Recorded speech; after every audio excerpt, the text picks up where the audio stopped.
Hi everyone. iPlus in Dairy Farm Instructor Success Strategies വെബിനാറിലേക്ക് free വെബിനാറിലേക്ക് സ്വാഗതം. ഈ വെബിനാറിൽ ഇന്ന് പങ്കെടുക്കാൻ എത്തിയിരിക്കുന്ന പ്രിയപ്പെട്ട ഉദ്യോഗാർത്ഥികൾ എല്ലാവരും ഈ പരീക്ഷയ്ക്കായിട്ട് തയ്യാറെടുക്കുന്ന ആളുകളായിരിക്കും. സോ എല്ലാവർക്കും പ്രയോജനപ്രദമാകുന്ന രീതിയിലാണ് നമ്മൾ ഇന്നത്തെ ഈ ഒരു വെബിനാർ ക്രമീകരിക്കാൻ ഉദ്ദേശിക്കുന്നത്. നമ്മുടെ എക്സ്പെർട്ട് ഫാക്കൽറ്റീസും അതോടൊപ്പം തന്നെ ഇന്ന് പ്രധാനമായി നമ്മളോട് സംസാരിക്കാൻ എത്തിയിരിക്കുന്നത് ഡയറി ഡിപ്പാർട്ട്മെന്റിൽ തന്നെയുള്ള സംസ്ഥാന ഡയറി വകുപ്പിൽ തന്നെയുള്ള ഡയറി എക്സ്റ്റൻഷൻ ഓഫീസർ ആയിരിക്കുന്ന മഞ്ജു എസ് മേഡം നമ്മളോടൊപ്പം ഉണ്ട്. മേഡം അടൂർ അമ്മകണ്ഠകര ഡയറി ട്രെയിനിങ് ഇൻസ്റ്റിറ്റ്യൂട്ടിലെ ഡയറി ട്രെയിനിങ് സെന്ററിലെ ഡയറി എക്സ്റ്റൻഷൻ ഓഫീസറാണ്. മേഡം നമ്മളോട് നമ്മുടെ ഈ ഒരു ജോലിയുടെ ഒരു സ്വഭാവം ഒത്തിരി പേർക്ക് എനിക്ക് തോന്നുന്നു കൺഫ്യൂഷനുള്ള ഒരു ഏരിയ ആണെന്ന് തോന്നുന്നു. ഈ പറഞ്ഞ എങ്ങനെയായിരിക്കും ജോലിയുടെ ഒരു സ്വഭാവം, പിന്നെ പ്രൊമോഷന്, അത്തരം കാര്യങ്ങളെ കുറിച്ച് ഒരുപാട് ഡൗട്ടുകൾ ഒരുപക്ഷെ ഉണ്ടായിരിക്കും. തീർച്ചയായിട്ടും മേഡത്തെ പോലെ ഒരാൾ നമ്മളോട് കൂടെ ഈ ഉദ്യോഗാർത്ഥികളുടെ ഈ ഒരു ഇത്തരം ഡൗട്ടുകൾ ക്ലിയർ ചെയ്യാൻ നമ്മളോടൊപ്പം ഉണ്ട് എന്നുള്ളത് നമുക്ക് വളരെ ഒരു ഭാഗ്യമാണ്. അതുകൊണ്ട് തന്നെ മേഡവും അതിനുശേഷം നമ്മുടെ iPlusന്റെ എക്സ്പെർട്ട് ഫാക്കൽറ്റി ആയ അതുൽ സാറുമാണ് ഈ വെബിനാറിൽ പ്രധാനമായിട്ടും സംസാരിക്കുക. സോ എല്ലാവരെയും ഈ വെബിനാറിലേക്ക് ഒരിക്കൽ കൂടി സ്വാഗതം ചെയ്യുകയാണ്. ഈ മറ്റ് സംസാരിക്കുന്നവരല്ലാതെ മറ്റെല്ലാവരും മൈക്ക് മ്യൂട്ടാക്കുകയും അതുപോലെ തന്നെ വീഡിയോയും ഒന്ന് ഓഫാക്കി വെക്കുകയും ചെയ്യണം എന്ന് അഭ്യർത്ഥിക്കുകയാണ്. കാരണം നമ്മുടെ വെബിനാറിന് സുഗമമായ നടത്തിപ്പിന് അത് ആവശ്യമാണ്. സോ എല്ലാവരും ഒരിക്കൽ കൂടി സ്വാഗതം ചെയ്യുന്നു. ആദ്യമായിട്ട് മഞ്ജു മാഡത്തെ, ഡയറി എക്സ്റ്റൻഷൻ ഓഫീസർ ആയിരിക്കുന്ന മഞ്ജു മാഡത്തെ സംസാരിക്കാനായിട്ട് വെബിനാറിലേക്ക് സ്വാഗതം ചെയ്യും. Madam please. നിതിൻ, ഈ ഒരു പ്രോഗ്രാമിലേക്ക് എന്നെ ക്ഷണിച്ചതിന് നന്ദിയുണ്ട്. ആദ്യം തന്നെ ഞാൻ കുറച്ച് കാര്യങ്ങൾ, അതായത് ഈ ഒരു കോഴ്സുമായിട്ട് ബന്ധപ്പെട്ട് എന്താണ് ഈ ഡയറി ഫാം ഇൻസ്ട്രക്ടറുടെ PSC അപ്പോയിന്റ്മെന്റുമായിട്ട് ബന്ധപ്പെട്ട് ആ ഡിപ്പാർട്ട്മെന്റിൽ വന്നു കഴിഞ്ഞാലുള്ള കാര്യങ്ങൾ എന്താണ് അത് ഞാൻ പറഞ്ഞു തരാം. എനിക്ക് തോന്നുന്നു എല്ലാവരും ഉണ്ടായിരിക്കും അല്ലേ പരീക്ഷ എഴുതുന്ന ഉദ്യോഗാർത്ഥികളാണ് ഇതിൽ പാർട്ടിസിപ്പേറ്റ് ചെയ്യുന്നത് മാഡം. ഈ പരീക്ഷയ്ക്കായിട്ട് അപേക്ഷിച്ച ആളുകളാണ്. അപ്പം ക്ഷീരവികസന വകുപ്പിന്റെ ബ്ലോക്ക് തലത്തിലുള്ള ഓഫീസുകളിലാണ് ഡയറി ഫാം ഇൻസ്ട്രക്ടർ ആയിട്ട് നിയമനം നമുക്ക് ലഭിക്കുന്നത്. ഞാനും ഒരു ഡയറി ആയിട്ട് കയറിയിട്ട് ഇപ്പോ പ്രൊമോഷനായി ഡയറി എക്സ്റ്റൻഷൻ ഓഫീസർ ആയിട്ട് ഇരിക്കുന്ന ഒരാളാണ്. അപ്പം ബ്ലോക്ക് തലത്തിൽ എല്ലാ ബ്ലോക്കിലും ഒരു ക്ഷീരവികസന ഓഫീസ് ഉണ്ടാകും. അപ്പൊ ഈ ക്ഷീരവികസന ഓഫീസില് മിക്കവാറും എല്ലാ ബ്ലോക്കിലും ഒരു ക്ഷീരവികസന ഓഫീസറും 2 ഡയറി ഫാം ഇൻസ്ട്രക്ടർമാരുമാണ് സ്ഥിരം തസ്തികയിലുള്ളത്. പിന്നെ ക്ലർക്കുമാരും OAമാരും ബാക്കി സ്റ്റാഫ്. അപ്പൊ ഈ ഡയറി ഫാം ഇൻസ്ട്രക്ടർ പോസ്റ്റ് എന്ന് പറയുന്നത് ഒരു ടെക്നിക്കൽ ഓഫീസർ പോസ്റ്റ് ആണ്. പിന്നെ ഇത് കൂടാതെ പിന്നെ ഡയറക്ടറേറ്റിലും അതുപോലെ മറ്റ് ക്ഷീരകർഷക ക്ഷേമനിധി അങ്ങനെ 1-2 സ്ഥാപനങ്ങളിലും കൂടി കുറച്ച് പോസ്റ്റുകൾ ഉണ്ടാകും. മെയിൻ ആയിട്ട് നമ്മുടെ വരുന്നത് ബ്ലോക്ക് തലത്തിൽ തന്നെയാണ്. ഈ ബ്ലോക്കുകളുടെ വലിപ്പം അനുസരിച്ച് 4, 5, 6 പഞ്ചായത്തുകൾ മുതൽ 9 പഞ്ചായത്ത് വരെയൊക്കെയാണ് ഓരോ ബ്ലോക്കിലും ഉണ്ടാവുക. അപ്പൊ ഒരു 3 or 4 പഞ്ചായത്തുകൾ ഒരു ഡയറി ഫാം ഇൻസ്ട്രക്ടർക്ക് എന്ന നിലയിലായിരിക്കും നമുക്ക് ചുമതല വരുന്നത്. അപ്പൊ ഇതിന്റെ ജോലിയുടെ ഒരു സ്വഭാവം എന്ന് പറഞ്ഞാല് ക്ഷീരവികസന വകുപ്പിന്റെ പദ്ധതികൾ നടപ്പിലാക്കുക, അതോടൊപ്പം തന്നെ പഞ്ചായത്തിന്റെ ക്ഷീരമേഖലയുമായി ബന്ധപ്പെട്ട പദ്ധതികൾ നടപ്പിലാക്കുക. അത് ഒരു ഡയറി ഫാം ഇൻസ്ട്രക്ടർക്ക് പലപ്പോഴും 2, 3, 4 പഞ്ചായത്തുകളുടെ ചുമതലകൾ ഉണ്ടാകും. ഒരുപാട് സ്കീമൊന്നും കാണത്തില്ല. ഒരു പഞ്ചായത്തില് 2 അല്ലെങ്കിൽ 3 പദ്ധതികളൊക്കെ കാണത്തുള്ളൂ. അപ്പോൾ ഓരോ പഞ്ചായത്തിലെയും നിർവഹണ ഉദ്യോഗസ്ഥരായിട്ടും കൂടി പ്രവർത്തിക്കേണ്ടതായിട്ട് വരും. പിന്നെ ഇത് കൂടാതെ നമ്മുടെ വകുപ്പിലെ പ്രധാനപ്പെട്ട ജോലികൾ എന്ന് പറയുന്നത്, ഒന്ന് നമ്മുടെ ക്ഷീര കർഷകർക്ക് ഉള്ള ആനുകൂല്യങ്ങൾ യഥാസമയം വാങ്ങിക്കൊടുക്കുക എന്നുള്ളതൊന്ന്. പിന്നെ ഒരു പ്രധാനപ്പെട്ട ചുമതല കേരള സഹകരണ നിയമത്തെ അടിസ്ഥാനമാക്കി പ്രവർത്തിക്കുന്ന കേരളമൊട്ടാകെയുള്ള ക്ഷീരസംഘങ്ങൾ, ഈ ക്ഷീരസംഘങ്ങളുടെ അതായത് പാൽ സൊസൈറ്റികൾ, ഈ ക്ഷീരസംഘങ്ങളുടെ അഡ്മിനിസ്ട്രേറ്റീവ് ഡിപ്പാർട്ട്മെന്റ് ആണ് നമ്മള്. അപ്പൊ അഡ്മിനിസ്ട്രേറ്റീവ് ഡിപ്പാർട്ട്മെന്റ് എന്തെങ്കിലും ഡൗട്ടാണോ? അല്ല മാഡം, ഇടയ്ക്ക് ഒരു സംസാരം വന്നതാണ്. എല്ലാവരും ഒന്ന് മ്യൂട്ട് ചെയ്ത് വെക്കണേ മറ്റെല്ലാവരും. Thank you. അപ്പൊ അഡ്മിനിസ്ട്രേറ്റീവ് ഡിപ്പാർട്ട്മെന്റ് എന്ന നിലയിൽ നമുക്ക് ക്ഷീരസംഘങ്ങളുടെ രജിസ്ട്രേഷൻ മുതൽ നിയമപരമായിട്ടുള്ള എല്ലാ കാര്യങ്ങളും, അതായത് ഇപ്പൊ സംഘത്തിന്റെ ഇലക്ഷൻ നടത്തണം, അതിൽ റിട്ടേണിംഗ് ഓഫീസറായിട്ട് പോസ്റ്റ് ചെയ്യും.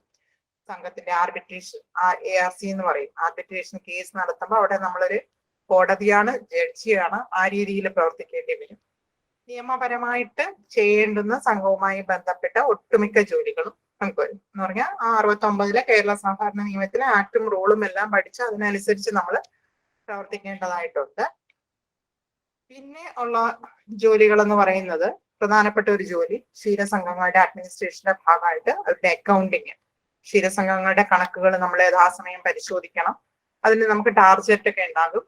നമ്മൾ ക്രമക്കേട് കണ്ടുപിടിക്കണം. ക്രമക്കേട് കണ്ടുപിടിച്ചാൽ അത് റിപ്പോർട്ട് ചെയ്ത് അതിന്മേൽ നടപടി എടുക്കുന്നതിനുള്ള കാര്യങ്ങളൊക്കെ ചെയ്യണം.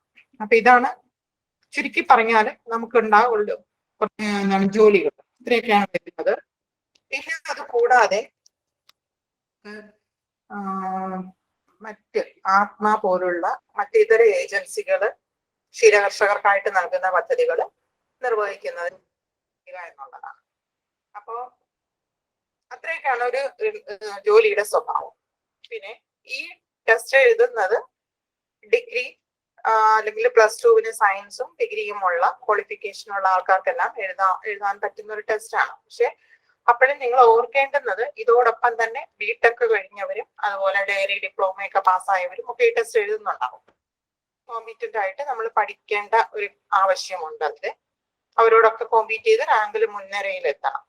പിന്നെ ഇതിന്റെ ഒരു പ്രൊമോഷൻ സാധ്യതകൾ.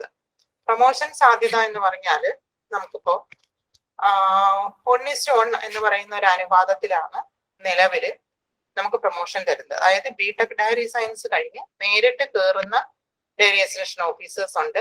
ഡയറി ഫാം ഇൻസ്ട്രക്ടർ ആയിട്ട് ജോലിയിൽ കയറിയിട്ട് പ്രൊമോഷൻ കിട്ടുന്നവരുണ്ട്. പക്ഷെ പ്രൊമോഷൻ കിട്ടണമെങ്കിൽ നമുക്ക് വെറ്റിനറി കോളേജിൽ നിന്നും ഒരു 2 വർഷത്തെ ഡയറി ഡിപ്ലോമ പാസ്സാകേണ്ടതായിട്ട് വരും. അപ്പൊ അത് നിലവില് ഡിപ്പാർട്ട്മെന്റ് തന്നെയാണ് നമ്മളെ അതിന് വിടുന്നത്. വിത്ത് സാലറി ഒക്കെയാണ്. പോയി 2 വർഷത്തെ കോഴ്സ് പാസ്സായി വന്നു കഴിഞ്ഞിട്ടാണ്, അതായത് ബിടെക്കിന് ഇക്വലന്റ് ആക്കണം, ബിടെക് ഡയറി സയൻസിന് ഇക്വലന്റ് ആക്കാൻ വേണ്ടിയിട്ടുള്ള ഒരു കോഴ്സാണ്. അപ്പൊ അങ്ങനെയാണ് പ്രൊമോഷൻ സാധ്യതകൾ വരുന്നത്. അപ്പൊ ആ ഒരു കാര്യത്തിൽ, പ്രൊമോഷന്റെ കാര്യത്തിൽ കോഴ്സ് പാസ്സാവുക എന്നൊരു കടമ്പ കിടപ്പുണ്ട്. എന്നാലും എനിക്ക് തോന്നുന്നു യങ്ങറായിട്ട് കയറുന്ന ആൾക്കാരെ സംബന്ധിച്ച് വലിയ കാലതാമസം വരാതെ തന്നെ അത് പ്രൊമോഷൻ കിട്ടുന്ന ഒരവസ്ഥ ഉണ്ട്. പിന്നെ ഈ പറഞ്ഞ ഡിഗ്രി ഒക്കെ കഴിഞ്ഞിട്ട് അപ്ലൈ ചെയ്ത് കയറുന്ന നിങ്ങളെ സംബന്ധിച്ച് പെട്ടെന്ന് നമുക്ക് തോന്നാം നമ്മളെ ഈ സഹകരണ നിയമവും ചട്ടങ്ങളും പിന്നെ അക്കൗണ്ടിങ്, ചിലപ്പോൾ സയൻസ് ഒക്കെ എടുത്ത ആൾക്കാരെ സംബന്ധിച്ച് അക്കൗണ്ടിങ് ഇതൊക്കെ എങ്ങനെയാണെന്ന് തോന്നും. പക്ഷെ അതൊന്നും പേടിക്കേണ്ട കാര്യമൊന്നുമില്ല. ഇപ്പോൾ നമ്മുടെ ഇപ്പൊ PSC അപ്പോയിന്റ്മെന്റ് കിട്ടിക്കഴിഞ്ഞാല് ഓരോ ബാച്ചായിട്ട് 20-30 പേരടങ്ങുന്ന ബാച്ചുകളായിട്ട് ഡയറി ട്രെയിനിങ് സെന്ററിൽ 8 മാസക്കാലം ട്രെയിനിങ് തരും. അപ്പൊ ഈ ഒരു ട്രെയിനിങ് നമ്മൾ പാസ്സാകേണ്ടതായിട്ടുണ്ട്. അപ്പൊ ആ ട്രെയിനിങ്ങിൽ നമ്മുടെ ഒരു കരിക്കുലം ചാർട്ട് ചെയ്തിട്ടുണ്ട്. അതില് നമ്മുടെ ഇപ്പം പശുവിന്റെ അല്ലെങ്കിൽ കാളയുടെ ഒക്കെ അനിമൽ ഫിസിയോളജി ഉൾപ്പെടെ, അനാട്ടമി, ഫിസിയോളജി ഉൾപ്പെടെ എല്ലാ കാര്യങ്ങളും നമ്മൾ പഠിക്കും. അതിൽ നമ്മൾ ആക്ട് ആൻഡ് റൂൾസ് പഠിക്കണം, അക്കൗണ്ടിങ് പഠിക്കണം, ബാലൻസ് ഷീറ്റ് ഒക്കെ എടുക്കാൻ പഠിക്കണം. അങ്ങനെ മിക്കവാറും ബികോംകാർ പഠിക്കുന്നത് പഠിക്കണം. അങ്ങനെ കുറെ കാര്യങ്ങളെല്ലാം പഠിച്ചു കഴിഞ്ഞിട്ടാണ് നമ്മളെ KSR ഉൾപ്പെടെ പഠിപ്പിച്ചിട്ടാണ് 8 മാസം കഴിഞ്ഞ് നമ്മള് ഓഫീസുകളിൽ ജോയിൻ ചെയ്യുന്നത്. അപ്പൊ അതിന്റെ ഇടയ്ക്ക് 1 മാസം ഓഫീസിൽ ട്രെയിനിങ്ങും തരും. അപ്പൊ ആ രീതിയിലാണ് നമ്മുടെ ഒരു നിയമനത്തിന് ശേഷം നമ്മൾ ജോലിയിലേക്ക് കയറുന്നത്. പിന്നെ അറിയാലോ, നിയമനം സ്റ്റേറ്റ് ലെവലാണ്. അപ്പൊ നമുക്ക് എവിടോട്ട് വേണേലും ട്രാൻസ്ഫർ ഒക്കെ വരാനുള്ള സാധ്യതകളൊക്കെ ഉണ്ട്. ഇനി തിരുവനന്തപുരം മുതൽ കാസർഗോഡ് വരെയും ഉള്ള ബ്ലോക്കുകളിൽ നമ്മളെ അപ്പോയിന്റ് ചെയ്യാം. അത് നിങ്ങൾക്ക് അറിയാം. ട്രാൻസ്ഫർ ആൻഡ് പോസ്റ്റിങ്ങിനെ കുറിച്ചുള്ള കാര്യങ്ങളൊക്കെ നിങ്ങൾക്ക് അറിയാവുന്നതാണ്.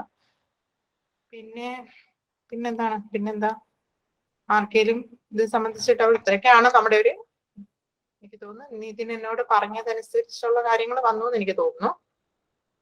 മറ്റെന്തെങ്കിലും ആർക്കെങ്കിലും ചോദിക്കാനുണ്ടെങ്കിൽ ചോദിച്ചാൽ ഞാൻ മറുപടി തരാം. നിതിൻ? മാഡം വളരെ നന്നായിട്ട് കാര്യങ്ങളെല്ലാം വിശദീകരിച്ചു. കുട്ടികൾക്ക് ഒക്കെ മനസ്സിലായിട്ടുണ്ടാവുമെന്ന് കരുതുന്നു. ആർക്കെങ്കിലും എന്തെങ്കിലും ഡൗട്ട്സ് ഉണ്ടെങ്കിൽ ഇതുമായി ബന്ധപ്പെട്ട്, ഈ പോസ്റ്റുമായി ബന്ധപ്പെട്ട് എന്തെങ്കിലും സംശയങ്ങൾ ഉണ്ടെങ്കിൽ നമ്മുടെ ചാറ്റ് ബോക്സിൽ ചോദിച്ചാൽ മാഡം ഇപ്പം അവൈലബിൾ ആണ്. ചാറ്റ് ബോക്സിൽ ചോദിച്ചാൽ അതിനുള്ള മറുപടി തരുന്നതായിരിക്കും. കാര്യങ്ങളൊക്കെ വളരെ സുഗമമായി മാഡം പറഞ്ഞു. പ്രത്യേകിച്ചും ഈ ട്രെയിനിങ് സെന്ററിന്റെ ചുമതലയുള്ള ആൾ എന്നുള്ള നിലയിൽ തീർച്ചയായിട്ടും ഇതിനെക്കുറിച്ച് കൂടുതൽ അറിവുള്ള ആൾ തന്നെയാണ്. സോ ഒരു ചോദ്യം മേഡം വന്നിട്ടുള്ളത് ഇന്റർവ്യൂ എങ്ങനെയായിരിക്കും എന്നൊരു ചോദ്യം ചോദിച്ചിട്ടുണ്ട് ദേവദത്ത ഷെറിൽ. അതേക്കുറിച്ചൊന്ന് പറയാമോ? മറ്റേ ഏതൊരു PSC എക്സാം പോലെ തന്നെയാണ്. ഇതിൽ നമ്മള് എന്താണ് കാണാത്ത കാര്യങ്ങളൊന്നും തന്നെയല്ല. PSC ടെസ്റ്റ് ആണെങ്കിലും വളരെ കോമ്പീറ്റന്റ് ആയിട്ട് ഇപ്പൊ നമ്മൾ എന്താണ് SSLCക്കോ +2നോ അല്ലെങ്കിൽ ഡിഗ്രിക്കോ ഒക്കെ നമ്മൾ പഠിക്കുന്നത് എപ്പോഴും എങ്ങനെയാണ് ഫുൾ മാർക്ക് കിട്ടണം എന്നൊരു ഇന്റൻഷനിലായിരിക്കുമല്ലോ നമ്മളൊക്കെ പഠിക്കുന്നത്. അതേ ഇന്റൻഷനോട് കൂടി ഈ PSC പരീക്ഷയെ നിങ്ങൾ അപ്രോച്ച് ചെയ്യാമെങ്കിൽ റാങ്ക് ലിസ്റ്റിൽ കടന്നുകൂടാം. റാങ്ക് ലിസ്റ്റിൽ കടന്നുകൂടിയാൽ സബ്ജക്ട് വൈസ് ആയിട്ട് കുറച്ച് നോളജ്, അപ്പൊ അതിന് നിങ്ങൾക്ക് എങ്ങനെ കിട്ടുമെന്ന് വെച്ചാൽ എനിക്ക് വേണമെങ്കിൽ ഇപ്പൊ iPlus അതിനുള്ള സോഴ്സ് ഒക്കെ നിങ്ങൾക്ക് പ്രൊവൈഡ് ചെയ്ത് തരുമായിരിക്കും. ഏതെങ്കിലും അടുത്തുള്ള സൊസൈറ്റി ആയിട്ട് ബന്ധപ്പെട്ടിട്ട് അവരുടെ ബയോയുടെ ഒരു കോപ്പി മേടിക്കുക, അത്യാവശ്യം സ്റ്റഡി മെറ്റീരിയൽസ് ഒന്ന് കളക്ട് ചെയ്യുക, അതിനെക്കുറിച്ച് ഒരു ധാരണ ഉണ്ടാക്കി വെച്ചിട്ട് ഇന്റർവ്യൂവിനെ ഒട്ടും പേടിയില്ലാതെ അറ്റൻഡ് ചെയ്യുക. വിഷയങ്ങൾ തന്നെയാണ് ചോദിക്കുന്നത്. അവിടെ നമ്മൾ മറ്റേത് PSC പരീക്ഷയും അറ്റൻഡ് ചെയ്യുന്നത് പോലെ തന്നെയാണ്.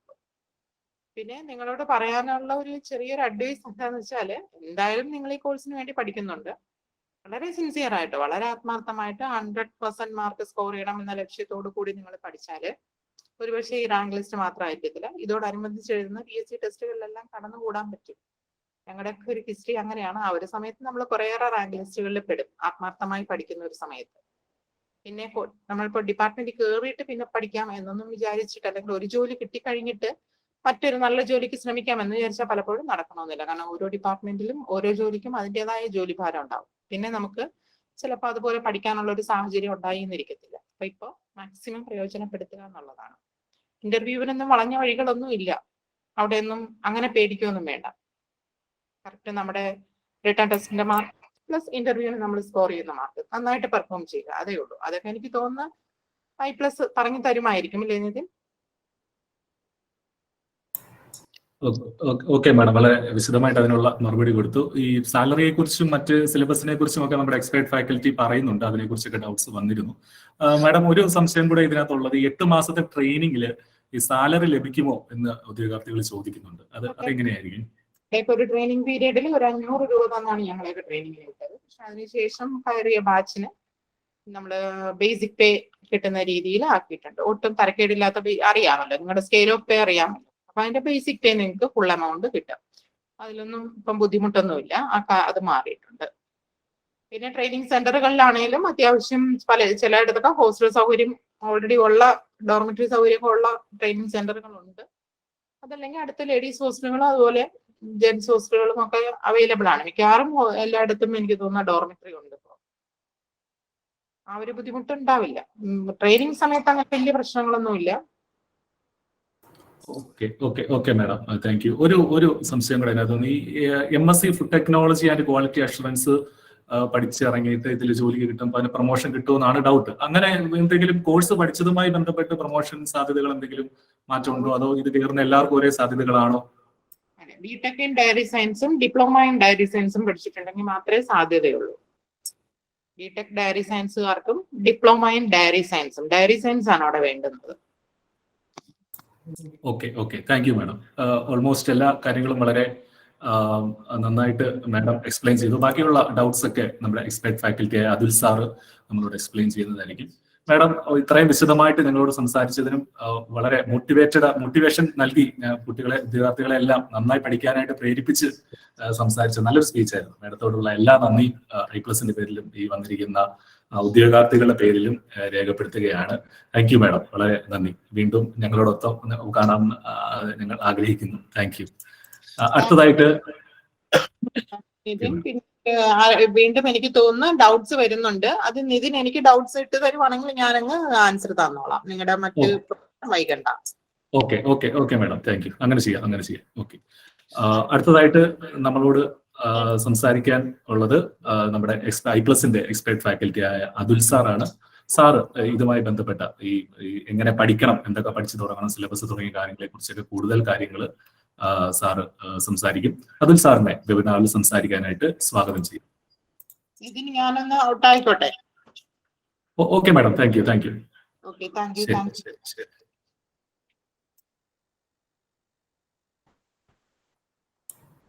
വീഡിയോ കാണിച്ചു അതിനു മുന്നേ അതിൽ സാറ് സംസാരിക്കാനായിട്ട് വരുന്നുണ്ട്. അതിന് മുന്നേ ഒരു കാര്യം പറഞ്ഞോട്ടെ. iPlus നമ്മുടെ ഈ കോഴ്സിന് വേണ്ടി ഡയറി ഫാം ഇൻസ്ട്രക്ടർക്കായിട്ട് ഇന്റൻസീവ് ആയിട്ടുള്ള കോച്ചിങ് നടത്തുന്നുണ്ട്.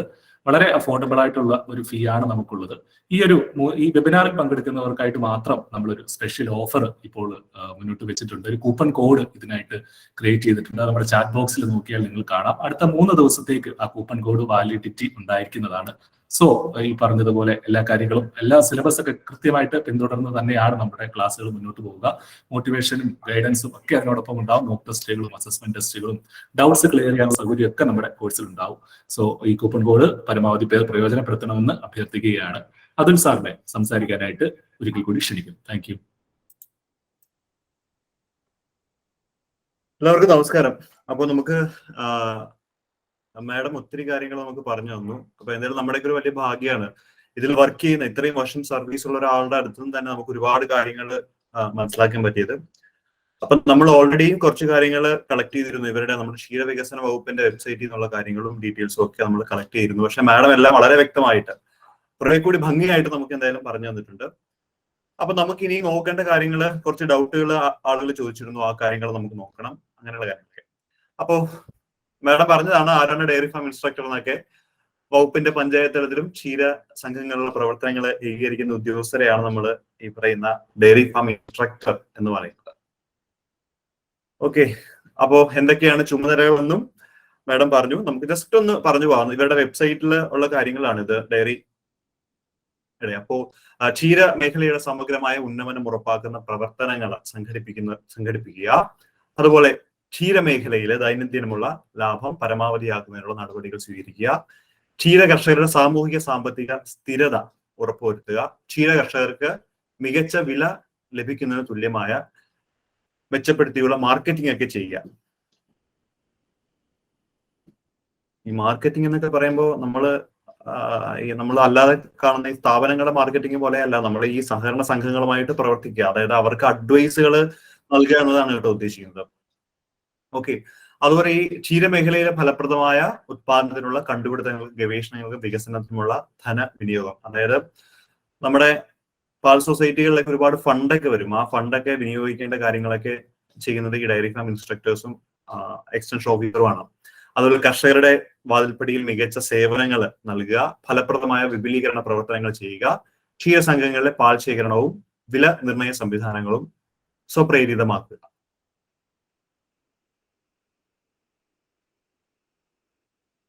അതുപോലെ ക്ഷീരസംഘങ്ങളുടെ അക്കൗണ്ടിങ്, മാനേജ്മെന്റ് സംവിധാനം ഇവയൊക്കെ ഏകീകരിക്കുക. അപ്പൊ മാഡം പറഞ്ഞിരുന്നു, നമ്മള് ശരിക്കും പറഞ്ഞു കഴിഞ്ഞാൽ ഒരുപാട് ജോലികളാണ് നമ്മളിലൂടെ നടന്നു പോകും. നമ്മൾ അവിടുത്തെ കാര്യങ്ങൾ, അതായത് അക്കൗണ്ടിങ് കാര്യങ്ങൾ നോക്കണം. അതുപോലെ തന്നെ ഗവൺമെന്റ് ലോ അനുസരിച്ചിട്ടുള്ള കാര്യങ്ങൾ, അവിടെ എന്തെങ്കിലും ക്രമക്കേടുകൾ ഉണ്ടെങ്കിൽ അത് റിപ്പോർട്ട് ചെയ്യണം, അങ്ങനെയുള്ള കാര്യങ്ങൾ. അതുപോലെ ഈ പറയുന്ന കർഷകരുമായിട്ട് നേരിട്ട് സംസാരിക്കാം. ഇങ്ങനെയുള്ള ഒത്തിരി കാര്യങ്ങളുണ്ട്. അതുപോലെ ക്ഷീരവകുപ്പ്, സംരംഭകർ, ക്ഷീര സംഘങ്ങൾ എന്നിവയുടെ ഒരു സംയോജിത നെറ്റ്വർക്ക് സൃഷ്ടിക്കുക. അതായത് നമ്മളാണ് ശരിക്കും പറഞ്ഞു കഴിഞ്ഞാൽ ഈ ആളുകളെ കണക്ട് ചെയ്യുക. നമുക്ക് ജോലി കിട്ടിക്കഴിഞ്ഞാൽ ഈ പറയുന്ന പാൽ സൊസൈറ്റിയിൽ പാല് കൊണ്ടുവരുന്ന സംരംഭകർ ഉണ്ടാവും. അതുപോലെ തന്നെ വകുപ്പ് ഇവയൊക്കെ കണക്ട് ചെയ്യുന്നത് ഡയറി ഫാം ഇൻസ്ട്രക്ടേഴ്സ് ആണ്. ഓക്കെ, ഒത്തിരി ആളുകൾ ചോദിക്കുന്നതാണ്, കാറ്റും മഴയും വെയിലും കൊണ്ട് ഫീൽഡ് വർക്ക് ചെയ്യേണ്ട ജോലിയാണോ? നമ്മൾ കർഷകരുമായിട്ട് നേരിട്ട് സംസാരിക്കണമെന്ന് പറഞ്ഞിട്ടുണ്ട് ഇതിനകത്ത്. അപ്പൊ ചില ആളുകൾ വിചാരിക്കുന്നത്, നമ്മൾ ഈ എല്ലാ ആളുകളുടെയും വീട്ടിൽ ഒരു സംഘം എടുത്തു കഴിഞ്ഞാൽ, ഇപ്പോ എന്റെ വീട് ചേർത്തലയാണ്, ചേർത്തല തെക്കിലൊരു സഹകരണ സംഘമുണ്ട്. അപ്പൊ അവിടെ 200 പേരിലധികം ആളുകൾ പാല് കൊടുക്കുന്നുണ്ട് രാവിലെ ഉച്ചയ്ക്കൊക്കെ ആയിട്ട്. അപ്പൊ ഈ എല്ലാ ആളുകളുടെ അടുത്തും വീട്ടിലൊക്കെ പോയി നമ്മൾ സംസാരിക്കണമെന്നൊക്കെ ആളുകൾ ചോദിക്കാറുണ്ട്. അങ്ങനെയല്ല, നമ്മൾ വളരെ റാൻഡമായിട്ട് ആളുകളെ സെലക്ട് ചെയ്ത് നമ്മൾ അവിടെ പോയിട്ടാണ് സംസാരിക്കേണ്ടത്. അതുപോലെ വളരെ പാവപ്പെട്ട ആളുകൾ ഉണ്ടാവും, ആ ആളുകൾക്ക് വേണ്ട സഹായങ്ങൾ ചെയ്തു കൊടുക്കുക. ഈ കാര്യങ്ങളൊക്കെയാണ് നമ്മൾ ചെയ്യുന്നത്. അല്ലാതെ എപ്പോഴും നമ്മൾ പുറത്ത് മാത്രമല്ല ജോലി, നമ്മൾ ഈ സഹകരണ സംഘത്തിന്റെ ബേസിലായിരിക്കും കാര്യങ്ങളെല്ലാം നിൽക്കുന്നത്. അവിടെ ഇരുന്നാണ് നമ്മൾ ഈ പറയുന്ന അക്കൗണ്ടിങ് കാര്യങ്ങൾ ചെയ്യുന്നത്. അതുപോലെ ഗവൺമെന്റ് കൊണ്ടുവരുന്ന ഓരോ പദ്ധതികൾ ഇംപ്ലിമെന്റ് ചെയ്യാനുള്ള കാര്യങ്ങൾ ചെയ്യുന്നത്. അപ്പോൾ വളരെ അപൂർവമായിട്ട് നമുക്ക് ഫീൽഡിൽ പോയിട്ട് ആളുകളുമായിട്ട് സംസാരിക്കേണ്ടി വരും. അപ്പൊ അത് ഈ പെൺകുട്ടികളൊക്കെ ഫീൽഡിൽ പോയി വർക്ക് ചെയ്യണം, അതുകൊണ്ട് ഇതൊരു ബുദ്ധിമുട്ടുള്ള ജോലിയാണെന്നൊന്നും വിചാരിക്കേണ്ട ആവശ്യമില്ല. വളരെ പാവപ്പെട്ട ആളുകൾക്ക് എന്തെങ്കിലും ഒരു കാര്യം നമുക്ക് ചെയ്തു കൊടുക്കാൻ സാധിക്കും എന്നൊരു കാഴ്ചപ്പാടിൽ നിൽക്കുകയാണെങ്കിൽ വളരെ നല്ലൊരു ജോലി തന്നെയാണ് ഈ ഡയറി ഫാം ഇൻസ്ട്രക്ടർ എന്ന് പറയുന്നത്. അപ്പൊ പ്രൊമോഷൻ സാധ്യതകൾ മാഡം പറഞ്ഞിരുന്നു.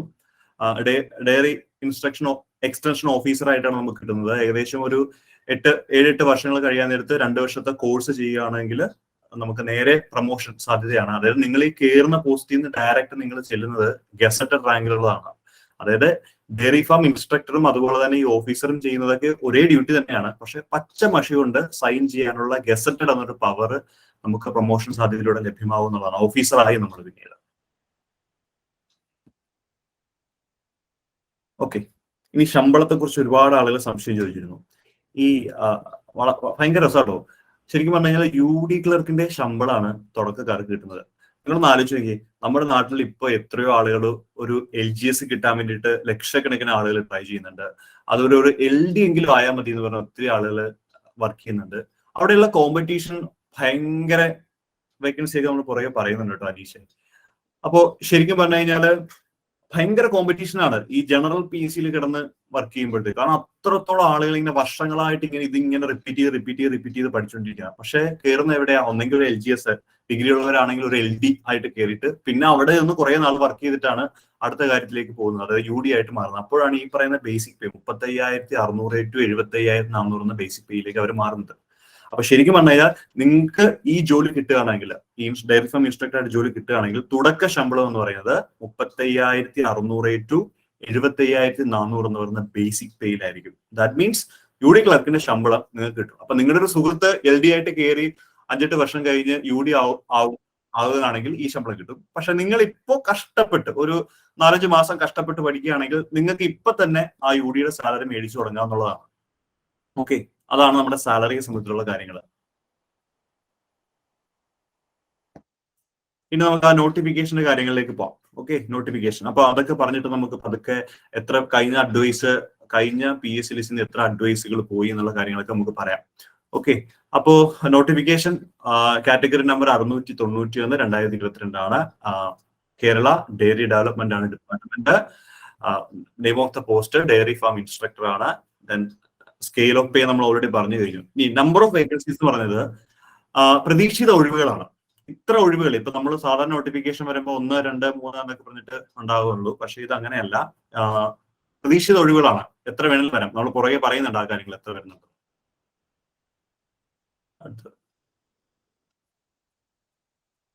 ഓക്കെ, ദെൻ ഡയറക്റ്റ് റിക്വയർമെന്റ് ആണ്. ഏജ് 19 to 36 വയസ്സ് വരെയുള്ള ആളുകൾക്ക് എഴുതാൻ പറ്റും. അതുപോലെ തന്നെ നമ്മൾ SC ST ആണെങ്കിലും അതുപോലെ തന്നെ OBC കാറ്റഗറിയിൽ വരുന്നവർക്ക് അതിനനുസരിച്ചുള്ള വയസ്സിളവുകൾ ലഭ്യമാണ്. പിന്നെ ആർക്ക് അപേക്ഷിക്കാന്ന് വെച്ച് കഴിഞ്ഞാൽ graduation either mathematics or biology as one of the optional subject for the pre degree. +2 മാത്സോ ബയോളജി ഓപ്ഷൻ സബ്ജക്ട് പഠിച്ചിട്ടുള്ള ആളുകൾക്ക്, ഡിഗ്രി ഉള്ള ആളുകൾക്ക് അപേക്ഷിക്കാനായിട്ട് പറ്റും. ഓക്കെ, ഇനി വളരെ ഇമ്പോർട്ടന്റ് ആയിട്ടുള്ള ഭാഗമാണ് എന്ത് പഠിക്കണം എന്നുള്ളത്. എന്താണ് പഠിക്കേണ്ടത്? ഓക്കെ, ഇതാ ഏറ്റവും ലേറ്റസ്റ്റ് ആയിട്ടുള്ള സിലബസ് ആണ്. നമ്മൾ സാധാരണ ഒരു PSC പരീക്ഷ വരുമ്പോൾ നമ്മൾ മുമ്പ് നടന്ന, അതായത് ഒരു 3 വർഷം മുമ്പ് നടന്ന പരീക്ഷയുടെ സിലബസ് വെച്ചിട്ടാണ് നമ്മൾ പഠിക്കുന്നത്. പക്ഷെ ഇവിടെ വന്നിട്ട് നമുക്ക് പുതിയ സിലബസ്, പരീക്ഷയ്ക്ക് 3 മാസം മുമ്പാണ് പുതിയ സിലബസ് നമുക്ക് വരുന്നത്. അപ്പൊ നമ്മൾ എന്താ ചെയ്യുക? ആ പുതിയ സിലബസ് അനുസരിച്ചിട്ട് വീണ്ടും ക്ലാസ്സുകൾ അപ്ഡേറ്റ് ചെയ്ത് നമ്മൾ പഠിക്കും. പക്ഷെ ഇവിടെ അങ്ങനെ റിസ്ക് വരില്ല. കാരണം എന്താണെന്നറിയോ? കുറച്ച് നാൾ മുമ്പ്, വളരെ കുറച്ച് നാൾ മുമ്പ്, 1 മാസം മുമ്പ് ഈ പറയുന്ന ഡയറി ഫാം ഇൻസ്ട്രക്ടർ സിലബസ് വന്നിട്ടുണ്ട്. അതായത് ഈ SC ST അല്ലെങ്കിൽ OBC കാറ്റഗറിക്കാർക്ക് വേണ്ടിയിട്ട് പരീക്ഷകൾ നടത്താറുണ്ട്. അതായത് ഒഴിവുകൾ വരുമ്പോൾ ആ കാറ്റഗറിയിലുള്ള ആളുകൾക്ക് ഒഴിവ് വരുന്നിട്ട് മെയിൻ ലിസ്റ്റിൽ അവരില്ലെങ്കിൽ സ്പെഷ്യൽ റിക്രൂട്ട്മെന്റ് നടത്താറുണ്ട്. അപ്പൊ അങ്ങനെ ഒരു സ്പെഷ്യൽ റിക്രൂട്ട്മെന്റ് വന്നിട്ടുണ്ട്. അതായത് ഇപ്പൊ പരീക്ഷയ്ക്ക് വേണ്ടിയിട്ടുള്ള സിലബസ് ആണ് വന്നിരിക്കുന്നത്. കുറച്ച് നാൾ മുമ്പ് വിളിച്ചതാണ്. അപ്പൊ ഈ 1 മാസം മുമ്പാണ് സിലബസ് വന്നിരിക്കുന്നത്. അപ്പൊ അതനുസരിച്ചിട്ട് ഇനിയിപ്പോ ഒരു സിലബസ് അടുത്ത് വരികയാണെങ്കിൽ ഇതേ സിലബസ് തന്നെ വരുള്ളൂ, മാറ്റമൊന്നും ഉണ്ടാവില്ല. ഓക്കെ, അപ്പൊ ഇതിന്റെ അകത്ത് പല പാർട്ടുകളായിട്ടാണ് തിരിച്ചിരിക്കുന്നത്. +2 ലെവലിലുള്ള കണ്ടന്റ് ആണ് ഇതിന്റെ അത് കൂടുതൽ ഉണ്ടാവുക. ഓക്കെ, അതായത് ഫിസിക്സ് +2 ലെവലിലുള്ള നമ്മൾ കാര്യങ്ങൾ നന്നായിട്ട് പഠിക്കണം. അതുപോലെ കെമിസ്ട്രിയുടെ +2 ലെവലിലുള്ള കാര്യങ്ങൾ നന്നായിട്ട് പഠിക്കണം.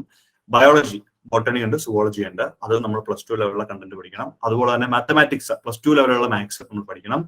അതുപോലെ തന്നെ ഡയറി സയൻസ് എന്നുള്ള ഭാവം കുറച്ചിൻ്റെ അകത്തുണ്ടാകും. കാരണം ഡയറി ഫാം ഇൻസ്ട്രക്ടർ എന്ന് പറയുമ്പോൾ ഡയറി സയൻസും പഠിക്കണ്ടേ. ഓക്കെ, അതുപോലെ തന്നെ ജനറൽ ഇംഗ്ലീഷും അതോടൊപ്പം തന്നെ ഇൻഫർമേഷൻ ടെക്നോളജിയും സൈബർ ലോയും. അപ്പൊ ഈ സിലബസിൽ ഞാൻ ഏറ്റവും ഒരു കാര്യമായിട്ട് കണ്ടൊരു അഡ്വാൻറ്റേജ് എന്താണെന്ന് ഞാൻ പറയാം. ഇതിൻ്റെ അകത്ത് എങ്ങും ഈ പറയുന്ന GK ഇല്ല. നിങ്ങൾക്കറിയാലോ, ജനറൽ PSC പഠിക്കുന്ന ആളുകൾക്ക് GK പഠിക്കുമ്പോൾ വളരെ വൈഡായിട്ട് കുറേ നമ്മൾ പഠിക്കും. കൂടുതൽ എഫേർട്ട് നമ്മൾ അതിന് വേണ്ടി ഇടും. പക്ഷേ നമ്മൾ എത്ര എഫേർട്ട് ഇട്ടാലും ചോദ്യങ്ങളെല്ലാം നമുക്ക് കിട്ടണമെന്ന് യാതൊരു നിർബന്ധമില്ല. ഒരു മിനിമം നമ്പർ ഓഫ് ക്വസ്റ്റ്യൻസ് നമുക്ക് എന്തായാലും കിട്ടും. അതിനപ്പുറം കയറാൻ കുറച്ച് പാടാണ്. കാരണം അത്രയും ഉണ്ട് ആ ഏരിയസ്. അപ്പൊ നമ്മുടെ ഈ ലേറ്റസ്റ്റ് സിലബസ് അനുസരിച്ചിട്ടേ നമുക്ക് അത് പഠിക്കേണ്ടി വരില്ല എന്നുള്ളതാണ്.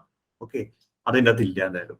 സോ അപ്പൊ ഈ സിലബസ് തന്നെ വരാൻ ഒരു 90% ഈ സിലബസ് തന്നെ വരാനാണ് സാധ്യത. കാരണം ഏറ്റവും ലേറ്റസ്റ്റ് ആയതുകൊണ്ടാണ് അത്രയും ഉറപ്പായിട്ട് പറയുന്നത്.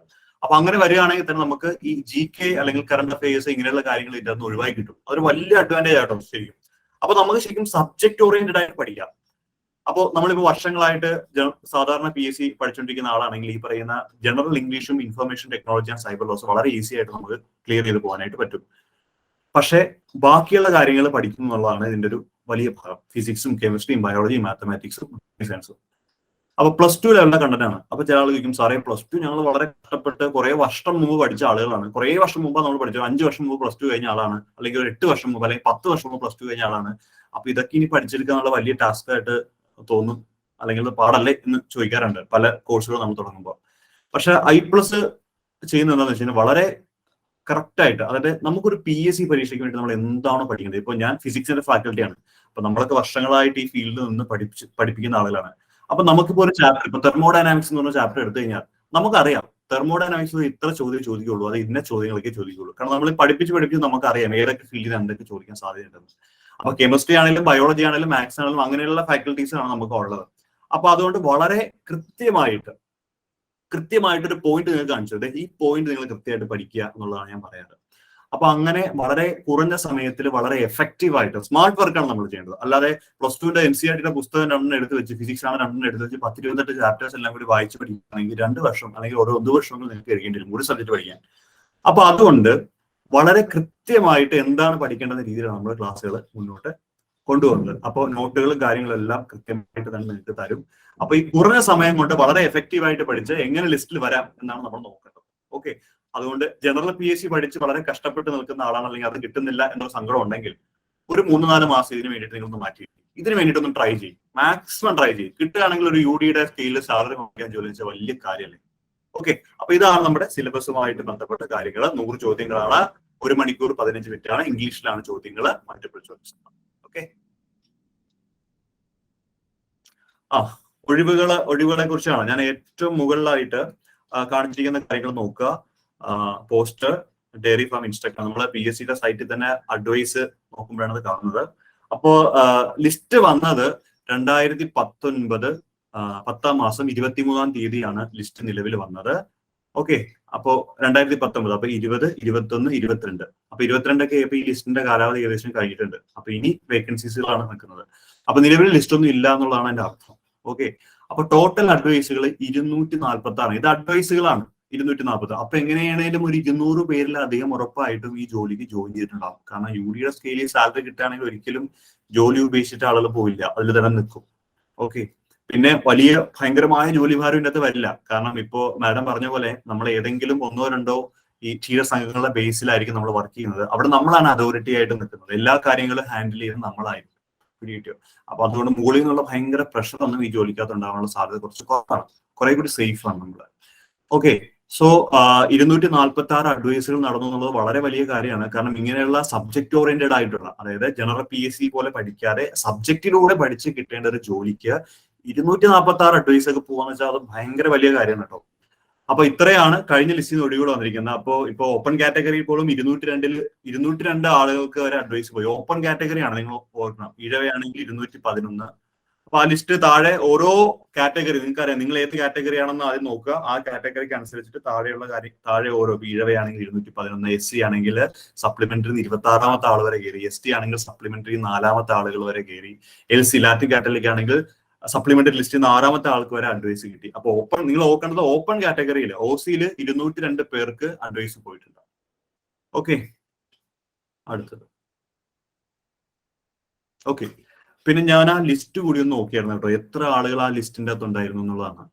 ആ ലിസ്റ്റിന്റെ അകത്ത് മെയിൻ ലിസ്റ്റിൽ 312 പേരെ ആ മെയിൻ ലിസ്റ്റിന്റെ അകത്ത് ഉൾപ്പെടുത്തിയിരുന്ന ആളുകൾ. അപ്പൊ ഞാൻ തൊട്ട് മുമ്പ് കാണിച്ച അഡ്വൈസ് പറഞ്ഞില്ലേ, ആ അഡ്വൈസ് വന്ന ലിസ്റ്റില് മെയിൻ ലിസ്റ്റിൽ 312 പേരെ ഉൾപ്പെടുത്തിയിരുന്നു. സാധാരണ നമ്മളൊരു ഫിംഗർ പ്രിന്റ് സെർച്ചർ പോലെയുള്ള പരീക്ഷകളൊക്കെ സബ്ജക്ട് ഓറിയന്റഡ് ആയിട്ട് വിളിക്കുമ്പോൾ വളരെ കുറച്ച് ആളുകൾ മാത്രം ഷോർട്ട് ലിസ്റ്റ് ചെയ്തു, അല്ലെങ്കിൽ ഒരു 30 പേരെ അല്ലെങ്കിൽ ഒരു 40 പേരെ. പക്ഷെ ഇത് അങ്ങനെയല്ല, 312 പേര് മെയിൻ ലിസ്റ്റിൽ ഉൾപ്പെട്ടു.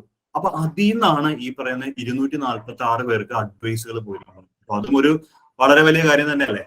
ഓക്കെ, അപ്പൊ അതുകൊണ്ട് നമ്മളൊന്ന് ട്രൈ ചെയ്യുകയാണെങ്കിൽ ഉറപ്പായിട്ടും ലിസ്റ്റ് വരാനായിട്ട് പറ്റും എന്നുള്ളതാണ്. അടുത്തത് ഇനി പരീക്ഷ എപ്പോൾ, പിന്നെ പ്രിലിംസ് ഉണ്ടോ എന്ന് ചോദിക്കുന്ന ഒത്തിരി ആളുകളുണ്ട്.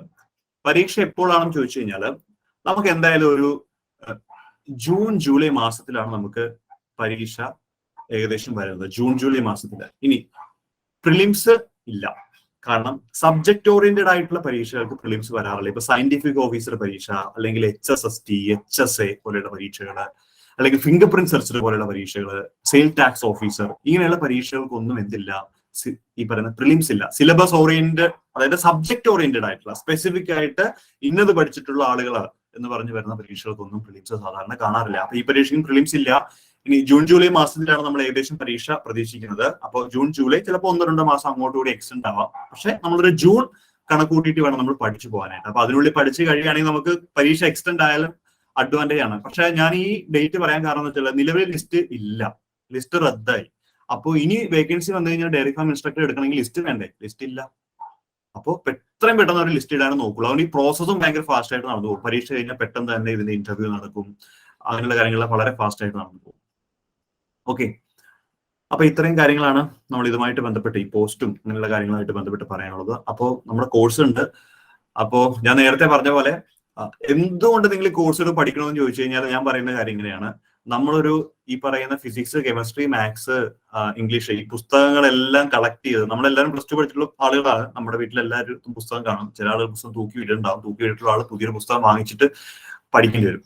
അപ്പൊ പഠിക്കുമ്പോഴും നമ്മളൊരു പുസ്തകം ഒറ്റയ്ക്കിരുന്ന് വായിച്ചു പഠിച്ച് അത്ര ആക്കുന്നതും ഒരു എക്സ്പേർട്ട് നിങ്ങൾ ഇത് പഠിച്ചാൽ മതി, ഇതാണ് ചോദിക്കുന്നത് എന്ന് പറയുന്ന തരം തമ്മിൽ വളരെ വലിയ വ്യത്യാസമാണ്. അപ്പൊ ജോലി കിട്ടുക എന്നുള്ളതാണ് നമുക്ക് ആദ്യത്തെ ഒരു കാര്യം. അപ്പൊ അതുകൊണ്ട് ആ ഒരു ജോലിക്ക് വേണ്ടിയിട്ട് കഷ്ടപ്പെട്ട് പഠിക്കണം. പഠിക്കുമ്പോൾ വളരെ സ്മാർട്ടായിട്ട്, വളരെ കുറഞ്ഞ സമയത്ത് വളരെ എഫക്റ്റീവ് ആയിട്ട് എത്രത്തോളം നന്നായിട്ട് പഠിക്കാം എന്ന് വേണം ആലോചിക്കാൻ.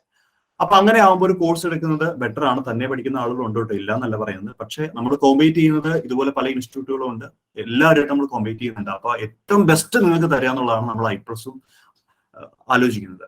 അപ്പോൾ നമ്മുടെ ക്ലാസ് വളരെ ക്രിസ്പായിട്ടുള്ള നോട്ടുകൾ ഉണ്ടാവും. അതുപോലെ തന്നെ കൃത്യമായിട്ടുള്ള ഹൈ ക്വാളിറ്റി വീഡിയോ ക്ലാസ്സുകളായിരിക്കും നിങ്ങൾക്ക് തരണ്ടാവുക. അതുപോലെ ഡൗട്ട് ക്ലിയറൻസ് ഉണ്ടാവും. വെറുതെ ഒരു കോഴ്സ് അങ്ങോട്ട് തന്നിട്ട് ഡൗട്ടുകൾ നമുക്ക് ക്ലിയർ ചെയ്യാം. ഞാൻ വരുന്നുണ്ട് കേട്ടോ നിങ്ങളുടെ. അപ്പോ നമുക്ക് വെറുതെ ഒരു കോഴ്സ് അങ്ങോട്ട് തന്നിട്ട് നിങ്ങൾ ഇന്ന് പൈസ വാങ്ങിച്ചിട്ട് നിങ്ങൾ പഠിച്ചോ, ഇനി എന്താ വെച്ചാൽ പഠിച്ചോ, അതെ ഇതൊക്കെയാണ് കാര്യങ്ങൾ തരുന്നു പോകുന്ന ആളുകളൊന്നും അല്ല. നിങ്ങൾക്ക് എന്ത് ഡൗട്ട് ഉണ്ടെങ്കിലും, ഞാൻ ഫിസിക്സിന്റെ ഫാക്കൽറ്റിയാണ്. അപ്പൊ നിങ്ങൾക്ക് എന്ത് ഡൗട്ട് ഉണ്ടെങ്കിലും നിങ്ങൾക്ക് ഒരു മെസ്സേജ് ഇട്ടാൽ, ഒരു വാട്സ്ആപ്പ് നമ്പർ ഉണ്ട്, അതിന്റെ അകത്തേക്ക് ഒരു മെസ്സേജ് ഇട്ടാൽ മതി. നിങ്ങളുടെ ഡൗട്ടുകൾ വളരെ ഫാസ്റ്റ് ആയിട്ട് തന്നെ ക്ലിയർ ചെയ്ത് തരും. അല്ലാതെ അതെങ്ങനെ ഇട്ട് കുറെ നാളങ്ങനൊന്നുമില്ല, വളരെ ഫാസ്റ്റ് ആയിട്ട് ക്ലിയർ ചെയ്ത് തരും. അത് മാത്രമല്ല, നിങ്ങൾ പഠിക്കുന്നുണ്ടോ എന്ന് അന്വേഷിക്കാൻ വേണ്ടിയിട്ട് ആളുകൾ ഉണ്ടാവും കേട്ടോ. നമ്മുടെ സ്കൂളിലൊക്കെ പോലെ നിങ്ങൾ കൃത്യമായിട്ട് പഠിക്കുന്നുണ്ടോ, എന്തെങ്കിലും ബുദ്ധിമുട്ട് നിങ്ങൾക്ക് ഉണ്ടോ എന്നൊക്കെ അന്വേഷിക്കാനും നമ്മുടെ ഭാഗത്തു നിന്നുള്ള ഫാക്കൽറ്റീസ് ഉണ്ടാവും. അതുപോലെ തന്നെ ടെസ്റ്റുകളും അസൈൻമെന്റുകളും എല്ലാം നിങ്ങൾക്ക് തരും കൃത്യമായിട്ട്. ഓരോ യൂണിറ്റ് കഴിയുമ്പോഴും നിങ്ങൾക്ക് ടെസ്റ്റുകളൊക്കെ തരുന്നുണ്ടാവും. അതുപോലെ തന്നെ പിന്നത്തെ കാര്യം, ഇന്നിപ്പോ ഈ വെബിനാറൊക്കെ ആയിട്ട് നമ്മൾ ഭയങ്കര മോട്ടിവേറ്റഡ് ആയി ഇപ്പൊ തന്നെ കോഴ്സ് എടുക്കാവുന്ന കോഴ്സ് ഒക്കെ എടുക്കും. 2 ദിവസം കഴിയുമ്പോൾ കുറച്ചൊക്കെ നോക്കിയിട്ട് പിന്നെ പതുക്കെ ഒന്ന് സൈഡ് ആകുന്ന ആളുകളും ഉണ്ട്. അങ്ങനെയുള്ള ആളുകളെയും നമ്മൾ മോണിറ്റർ ചെയ്യും. എന്താ ചെയ്യുക, നിങ്ങളോട് സംസാരിക്കും. എന്നിട്ട് കൃത്യമായ മോട്ടിവേഷനും നിങ്ങൾക്കൊരു ഗൈഡൻസ്, നിങ്ങൾക്ക് എന്ത് ബുദ്ധിമുട്ടാണ്, അല്ലെങ്കിൽ ഇപ്പൊ മാത്സ് ആണോ നിങ്ങൾക്ക് പാട്, ഫിസിക്സ് ആണോ പാട്, കെമിസ്ട്രി ആണോ പാട്, നിങ്ങൾക്ക് നമ്മളോട് പറയാം. പറഞ്ഞിട്ട് അതിനുള്ള എന്താ സൗകര്യം നിങ്ങൾക്ക് ആ സൗകര്യം നിങ്ങൾക്ക് ചെയ്തു തരും. അത് മാത്രമല്ല, വളരെ അഫോർഡബിൾ ആയിട്ടുള്ള ഫീസ് ആട്ടോ. ഈ കഴുത്തിന് കത്തി വെക്കുന്ന രീതിയിലുള്ള ഫീസ് ഒന്നും ഇല്ല കേട്ടോ. വളരെ അഫോർഡബിൾ ആയിട്ടുള്ള, കാരണം നമുക്ക് ജോലി എന്ന് പറയുന്നത്, നമ്മൾ ഈ PSC ഒക്കെ ശ്രമിക്കുന്ന ആളുകളുടെയൊക്കെ വീടിന്റെ ചുറ്റുപാടുകളും എല്ലാം ഒക്കെ നമുക്ക് അറിയാം. ഞാനും ഒക്കെ അങ്ങനെ പഠിച്ചിട്ടുള്ള ആളാണ്. അപ്പൊ അതുകൊണ്ട് വളരെ അഫോർഡബിൾ ആയിട്ട് നിങ്ങളൊക്കെ ജോലിയിൽ കയറുക എന്നുള്ള, ഇത്രയും വേക്കൻസി ഉണ്ട്. അപ്പൊ അതുകൊണ്ടൊരു ചാൻസ്, ഇപ്പൊ ജനറൽ PSC പഠിച്ച് കിട്ടാതെ കഷ്ടപ്പെട്ട് നിൽക്കുന്ന ആളുകൾ ഒത്തിരി പേരുണ്ടെന്നൊക്കെ അറിയാം. അപ്പൊ അവർക്ക് ഒരു ചാൻസ് ആണ്. അപ്പൊ അതൊക്കെ കണക്ക് കൂട്ടിയിട്ട് വളരെ അഫോർഡബിൾ ആയിട്ടുള്ള ഒരു ഫീസ് സ്ട്രക്ചറും ആണ് നമ്മൾ തരുന്നത് കേട്ടോ. പിന്നെ നിങ്ങൾക്ക് ഇപ്പൊ കോൺടാക്ട് ചെയ്യാനാണെങ്കിൽ ഇവിടെ നമ്പർ കാണിക്കുന്നുണ്ട്, കോൺടാക്ട് നമ്പേഴ്സ് ഉണ്ട്. അതുപോലെ കാര്യങ്ങളെല്ലാം ഇവിടെ തരുന്നുണ്ട്. അപ്പൊ നിങ്ങൾക്ക് കോൺടാക്ട് ചെയ്യാം കോഴ്സ് എടുക്കാനാണെങ്കിൽ. അപ്പോൾ ഫിസിക്സിന്റെ ഫാക്കൽറ്റി ആയിട്ട് ഞാൻ എന്നും നിങ്ങളുടെ കൂടെ ഉണ്ടാവും. ഞാൻ മാത്രമല്ല കേട്ടോ, കെമിസ്ട്രിയുടെ വളരെ എക്സ്പെർട്ട് ഫാക്കൽറ്റി ഉണ്ട്, മാത്സിന് എക്സ്പെർട്ട് ഉണ്ട്, സുവോളജി, ബോട്ടണി എല്ലാത്തിനും എക്സ്പെർട്ട് ഉണ്ട്. അപ്പൊ ഈ ഒരു കോഴ്സ് മാത്രം ചെയ്യുന്ന ആളുകളല്ല. ഇപ്പൊ ഞാനാണെങ്കിലും ഹയർ സെക്കൻഡറിയുടെ കോഴ്സുകൾ ചെയ്യുന്നതാണ്, കെമിസ്ട്രി ടീച്ചർ ഹയർ സെക്കൻഡറിയുടെ കോഴ്സുകളൊക്കെ ചെയ്യുന്ന ആളുകളാണ്. ഒരുപാട് നല്ല നല്ല കോഴ്സുകളൊക്കെ ചെയ്ത് നിങ്ങൾക്ക് നമ്മുടെ യൂട്യൂബ് ചാനൽ നോക്കി അറിയാൻ പറ്റും. ചെയ്ത് അത്രയും എക്സ്പേർട്ട് ആയിട്ട് നിൽക്കുന്ന ആളുകളാണ്. അപ്പൊ അതുകൊണ്ട് നിങ്ങളുടെ എന്ത് സംശയങ്ങളും വളരെ ഈസി ആയിട്ട് ദൂരീകരിക്കാനായിട്ട് നമുക്ക് എല്ലാവർക്കും സാധിക്കുന്നതാണ്. അപ്പൊ അതുകൊണ്ട് നിങ്ങൾക്ക് കോഴ്സിന് ചേരാൻ നന്നായിട്ട് പഠിക്കണം, അതാണ് ഫസ്റ്റ് പ്രയോറിറ്റി. ദെൻ കോഴ്സിന് ചേരാൻ താല്പര്യം ഉണ്ടെങ്കിൽ വളരെ നമ്മളായിട്ട് കോൺടാക്ട് ചെയ്യാം കേട്ടോ. ഓക്കെ, അപ്പൊ ഇനി നമ്മുടെ ഡൗട്ടുകൾ കാര്യങ്ങൾ എനിക്ക് അറിയാവുന്ന കാര്യങ്ങളൊക്കെ ഞാൻ പറഞ്ഞുതരാം. അപ്പോൾ നിങ്ങളുടെ ഡൗട്ടുകളൊക്കെ താഴത്ത് കമന്റ് ബോക്സിൽ ഇടുകയാണെങ്കിൽ നമുക്ക് അതിനെക്കുറിച്ച് സംസാരിക്കാം. എന്തെങ്കിലുമൊക്കെ പറയാനും ചോദിക്കാനൊക്കെ. നിതിൻ സാറേ, ഇതാ ഒരു ഡൗട്ടുകളൊക്കെ എന്തെങ്കിലും ഉണ്ടെങ്കിൽ പറയൂട്ടോ. സാറേ, ഓക്കെ, താങ്ക് യു സാർ. വളരെ നന്നായിട്ട് സാറ് കാര്യങ്ങളെല്ലാം വിശദീകരിച്ചു. ഓൾമോസ്റ്റ് എല്ലാ ഡൗട്ട്സും സത്യത്തിൽ സാറിന് സ്ലൈഡുകളിലായിട്ട് ഉത്തരങ്ങളായിട്ടുണ്ടായിരുന്നു. ഓക്കെ, കുറെ പേർക്ക് ഇതിന്റെ എവിടെയാണ് ഈ ട്രെയിനിങ് സെന്ററുകളുടെ കാര്യങ്ങളൊക്കെ എവിടെ, ശരിക്കും ഓരോ ബ്ലോക്കിലും ഓരോ ഓഫീസുകളുണ്ട്, ഓരോ ബ്ലോക്ക് പഞ്ചായത്തുകളിലും. ആ ഓരോ ബ്ലോക്ക് പഞ്ചായത്തുകളിലും 2 ഡയറി ഫാം ഇൻസ്ട്രക്ടറുടെ വീതം പോസ്റ്റുകളുമുണ്ട്. ഓക്കെ, അവരിൽ നിന്നാണ് പിന്നീട് പ്രൊമോഷൻ വന്ന് മേളിലേക്ക് ഡയറി എക്സ്റ്റൻഷൻ ഓഫീസറൊക്കെ ആവുന്നത്. സോ അങ്ങനെയാണ് അതിന്റെ ഒരു നിയമന രീതി വരുന്നത്. പിന്നീട് ഈ എത്ര പേര് അപ്ലൈ ചെയ്തിട്ടുണ്ടാവും എന്ന് കുറെ പേര് ചോദിച്ചിട്ടുണ്ട്. അതായത് ഒത്തിരി ആളുകൾ കുറെ കാര്യങ്ങൾ ചോദിക്കുന്നുണ്ട്. എന്നോടൊന്ന് ഓരോന്ന് നോക്കിയിട്ട് പറഞ്ഞു തരാൻ പറ്റുമോ? ഞാൻ എല്ലാം പറഞ്ഞു കൊടുക്കാം. കുറെ സംശയങ്ങളുണ്ട് കുട്ടികൾക്ക്.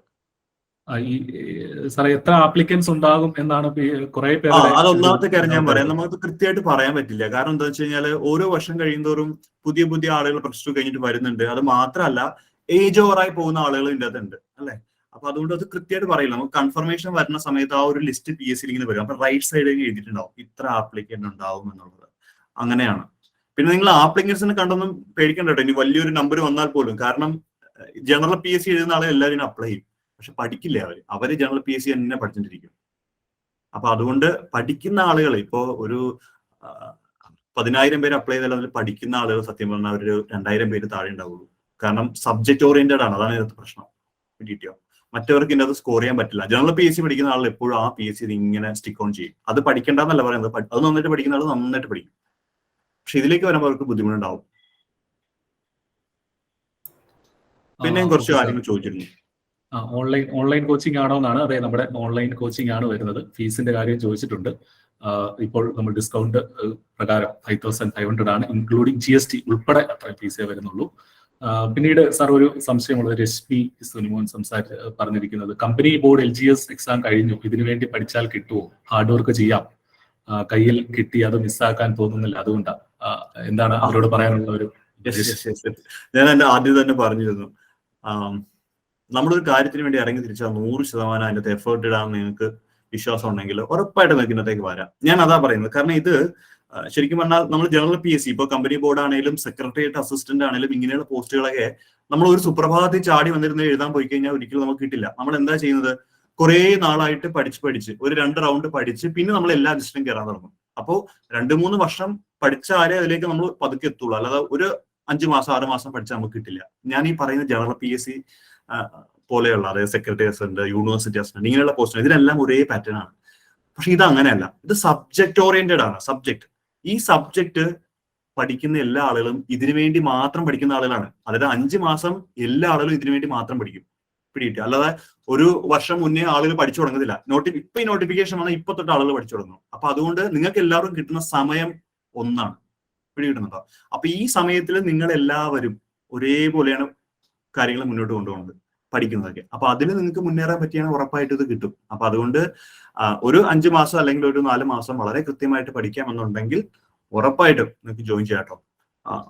ജോയിൻ ചെയ്യില്ല, നിങ്ങൾക്ക് സ്വന്തമായിട്ട് പഠിക്കണം, അങ്ങനെ പഠിക്കാം, കുഴപ്പമൊന്നുമില്ല. ഞാൻ പറയുകയാണ്, ഇതിനായിട്ട് ഇറങ്ങിത്തിരിക്കുകയാണെങ്കിൽ ഇതിനായിട്ട് ഇറങ്ങിത്തിരിക്കണം. അല്ലാതെ ഇത് കുറച്ച് പകുതി പഠിച്ചിട്ട് പിന്നെ വേറെ ഇതിലേക്കൊന്നും പോകണ്ട. ഈ പരീക്ഷ കഴിയുന്നവരെ ഇതിനു വേണ്ടി ഫോക്കസ് ചെയ്യുക. കിട്ടുകയാണെങ്കിൽ ഒരു UD എന്ന് വിചാരിച്ചാൽ മതി. ഓക്കെ സാർ, ഇൻസ്റ്റാൾമെന്റ് ഓപ്ഷൻസ് ഉണ്ടോ എന്ന് കുറച്ച് പേര് ചോദിക്കുന്നുണ്ട്. ഇൻസ്റ്റാൾമെന്റ് ഓപ്ഷൻസ് നമുക്കുണ്ട്. ഈ സ്ക്രീനിൽ കാണുന്ന ആ നമ്പറിൽ 2 നമ്പറുകളുണ്ട്. അതിൽ ഏതെങ്കിലും ഒന്നിൽ നിങ്ങൾ മെസ്സേജ് അയച്ചിടുക. ഓഫീസ് അവേഴ്സിൽ അല്ലെങ്കിൽ രാവിലെ 9:30 തൊട്ട് വൈകിട്ട് 5 മണി വരെയുള്ള ഓഫീസ് അവേഴ്സിൽ നിങ്ങൾക്ക് ഈ നമ്പറിൽ കോൺടാക്ട് ചെയ്യാം. നിങ്ങൾക്ക് കൃത്യമായിട്ട് അതിനുള്ള മറുപടികൾ ലഭിക്കുന്നതായിരിക്കും. അതിൽ സാർ ഇന്റർവ്യൂവിനെ കുറിച്ചും ഒന്ന് ചോദിക്കുന്നുണ്ട്. നോർമൽ PSCയുടെ ടൈപ്പുള്ള ഇന്റർവ്യൂ തന്നെ ആയിരിക്കില്ലേ ഇതിനുണ്ടാവുക? ഇന്റർവ്യൂ ഉണ്ടല്ലോ. ഇന്റർവ്യൂ ശരിക്കും പറഞ്ഞു കഴിഞ്ഞാൽ PSCയുടെ ഇന്റർവ്യൂവിന് പ്രത്യേകതയുണ്ട്. അതായത് 20 മാർക്കിനാണ് ഇന്റർവ്യൂ വരുന്നത്. നിങ്ങൾ ഏത് ലിസ്റ്റ് നോക്കിയാലും നിങ്ങൾക്ക് മനസ്സിലാവും ഈ ഇന്റർവ്യൂവിന്റെ അകത്ത് കിട്ടുന്ന മാർക്ക് 12-നും 15-നും ഇടയ്ക്കാണ്. അത് ഒരുപാട് കൂടിയും പോകത്തില്ല, ഒരുപാട് കുറഞ്ഞു പോകത്തില്ല. അപ്പൊ ഒരു മിനിമം നോളജ് നമുക്ക് അറിയാമെങ്കിൽ ഈ dairy farm instructor, dairy farm നമ്മൾ ഡയറി സയൻസ് നമ്മൾ കുറച്ച് കോഴ്സിൽ പഠിക്കുന്നുണ്ട്. അപ്പൊ അതുമൊക്കെ ആയിട്ട് ബന്ധപ്പെട്ട കാര്യങ്ങളായിരിക്കും ചോദിക്കേണ്ടത്. അല്ലെങ്കിൽ ഇപ്പോ ഇപ്പൊ ഈ ഞാൻ സിമ്പിൾ ആയിട്ട് പറഞ്ഞ ഈ അടുത്ത് കോളേജിയറ്റ് എഡ്യൂക്കേഷന്റെ കോളേജിലേക്കുള്ള ഫിസിക്സിന്റെ അസിസ്റ്റന്റ് പ്രൊഫസറിന്റെ ഇന്റർവ്യൂ നടന്നിരുന്നു.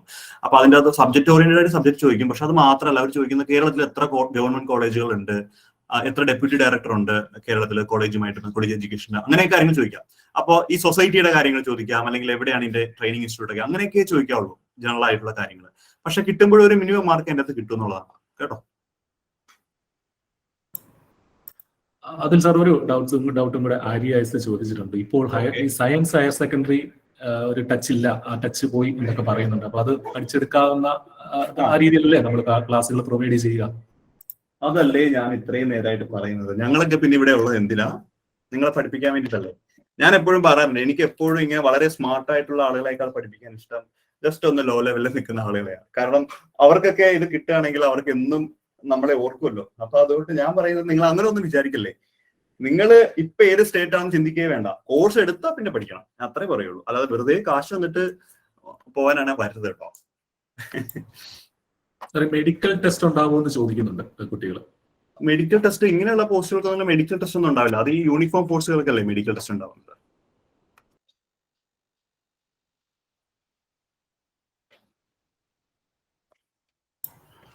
നമ്മുടെ കോഴ്സ് പ്രീ റെക്കോർഡഡ് വീഡിയോകളാണ് ഉണ്ടാവുക. പക്ഷേ ലൈവിലുള്ള നിങ്ങൾക്കുള്ള സൗകര്യമായ ഡൗട്ട് ക്ലിയർ ചെയ്യാനുള്ള എല്ലാ ഫെസിലിറ്റിയും നമ്മുടെ കോഴ്സിലുണ്ട്. ഡൗട്ട്സ് ഫാക്കൽറ്റീസിനോട് നേരിട്ട് ചോദിച്ച് മനസ്സിലാക്കാനുള്ള ഫെസിലിറ്റി ഉണ്ട് അക്കാഡമിക് കോർഡിനേറ്റർ വഴി. ഓക്കെ, സോ ഇന്ന് ഇതിൽ പാർട്ടിസിപ്പേറ്റ് ചെയ്ത എല്ലാവരോടുമുള്ള നന്ദി അറിയിക്കുകയാണ്.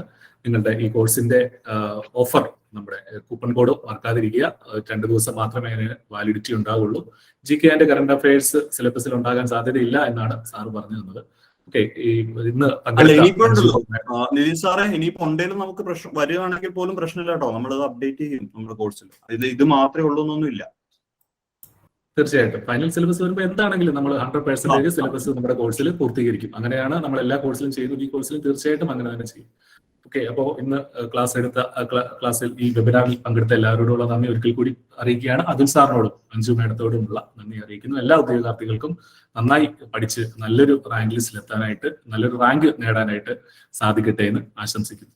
Thank you.